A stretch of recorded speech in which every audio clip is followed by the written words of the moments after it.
ভারতের ঘরোয়া tournament ISL এর ভবিষ্যৎ নিয়ে জটিলতা যেন দিন দিন বেড়েই চলেছে।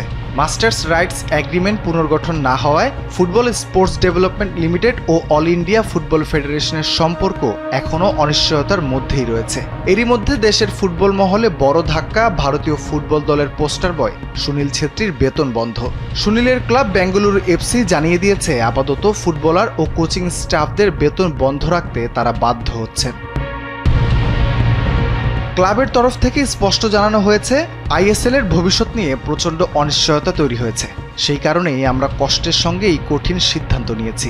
ভারতে একটি পেশাদার ফুটবল ক্লাব চালানো এমনিতেই অত্যন্ত চ্যালেঞ্জিং। বর্তমান পরিস্থিতিতে আমরা এই পদক্ষেপ নিতে বাধ্য হয়েছি।